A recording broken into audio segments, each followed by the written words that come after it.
بسم الله الرحمن الرحيم.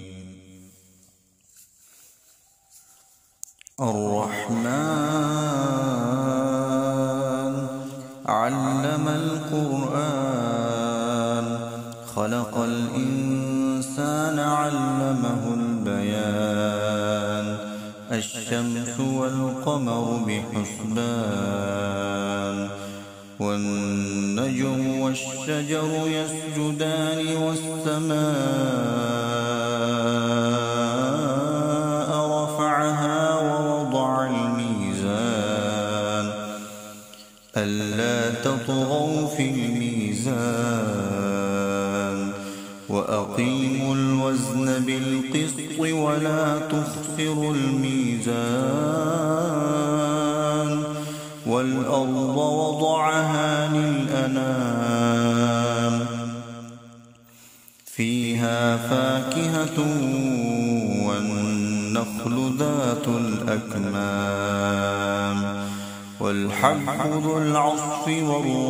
والريحان فبأي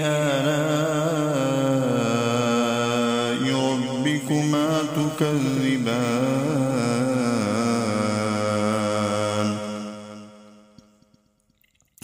خلق الإنسان من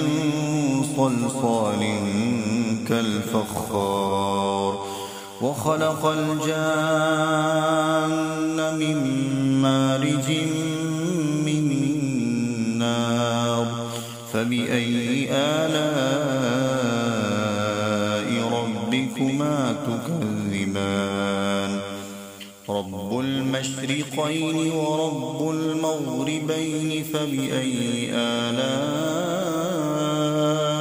ربكما تكذبان مرج البحرين يلتقيان بينهما برزخ لا يبغيان فبأي آلاء ربكما تكذبان يخرج منهما اللؤلؤ والمرجان فبأي آلاء ربكما تكذبان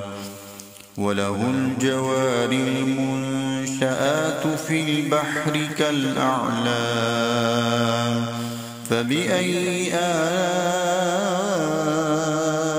ربكما تكذبان كل من عليها فان ويبقى وجه ربك ذو الجلال والإكرام فبأي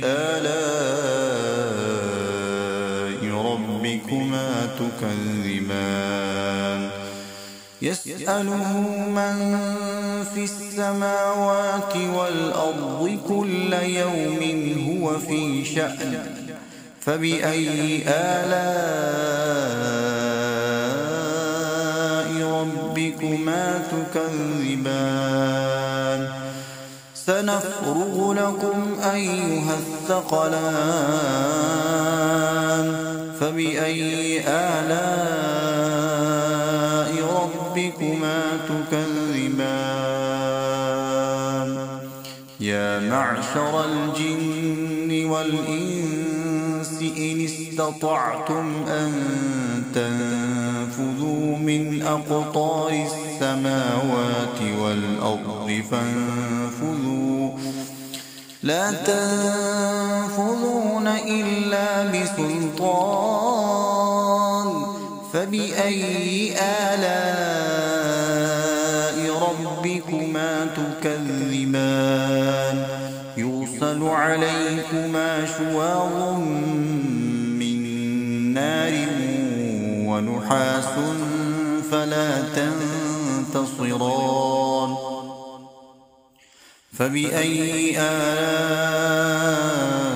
آلاء ربكما تكذبان فإذا انشقت السماء فكانت وردة كالدهان فبأي آلاء ربكما تكذبان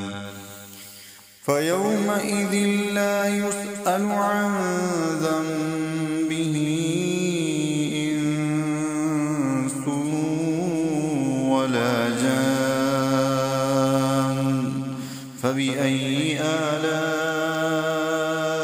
ربكما تكذبان يعرف المجرمون بسيماهم فيؤخذ بالنواصي والأقدام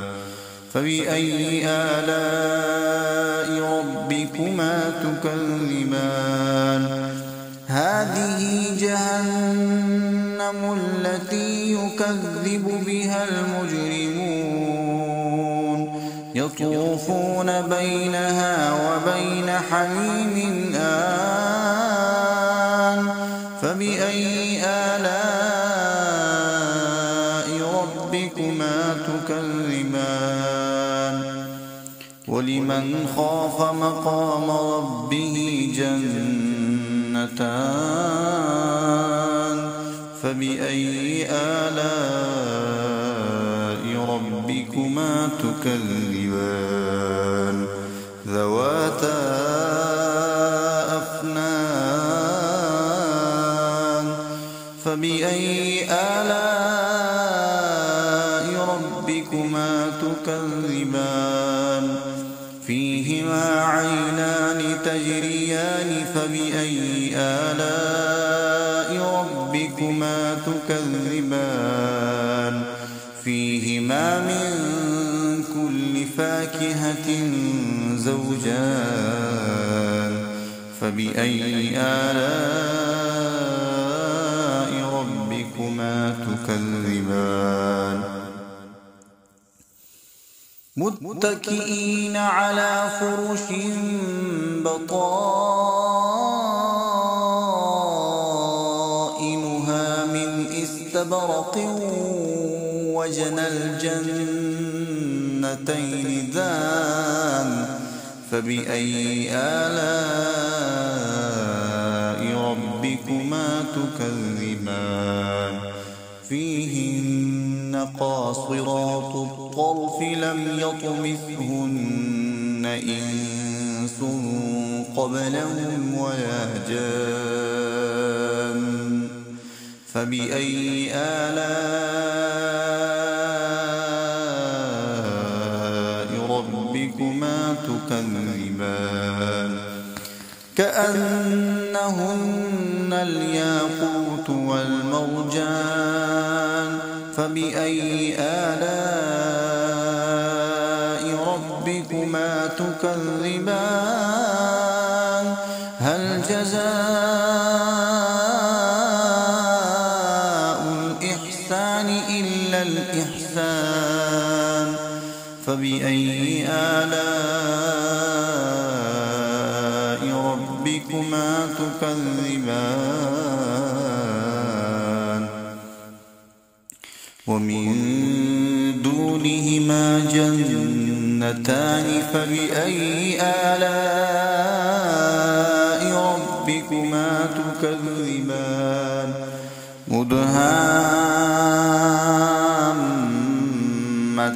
مدهامتان فبأي آلاء ربكما تكذبان فيهما عينان نضاختان فبأي آلاء ربكما تكذبان فيهما فاكهة ونخل ورمان فبأي آلاء ربكما تكذبان فيهن خيرات حسان فبأي آلاء ربكما تكذبان حور مقصورات في الخيام فبأي آلاء ربكما تكذبان لم يطمثهن إنس قبلهم ولا جان فبأي آلاء ربكما تكذبان متكئين على رفرف خضر وعبقري حسان فبأي آلاء ربكما تكذبان تبارك اسم ربك ذي الجلال والإكرام صدقت يا رب العالمين.